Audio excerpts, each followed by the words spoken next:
નમસ્કાર દર્શક મિત્રો, આપ જોઈ રહ્યા છો સયાજી સમાચાર .live. હવે જોઈએ અગત્યના સમાચાર. વડોદરા મહાનગરપાલિકાના દબાણ શાખા દ્વારા આજે વહીવટી વોર્ડ નંબર 1 માં આવતા ફતેગંજથી મધુનગર સુધી ગેરકાયદેસર દબાણો દૂર કરવામાં આવ્યા. 4 ટ્રક જેટલો કેબિનોસ, લારી, ગલ્લાસ જપ્ત કરવામાં આવ્યા અને એક કેબિન લેવા માટે ક્રેન મંગાવવાની જરૂર પડી હતી. રિપોર્ટર હેમંત સમદાની, સયાજી સમાચાર .live, વડોદરા.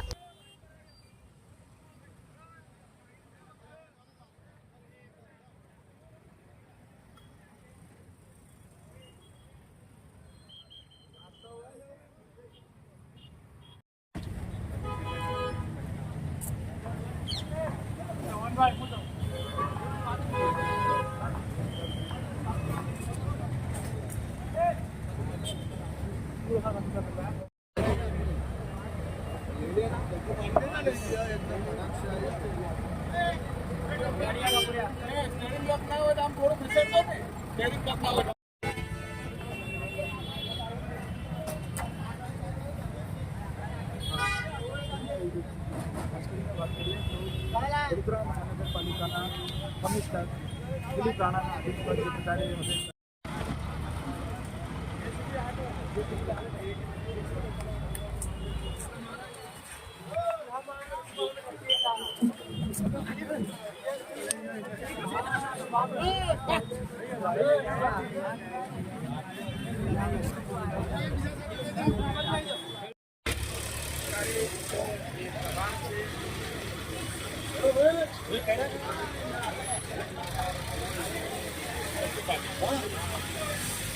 Yes.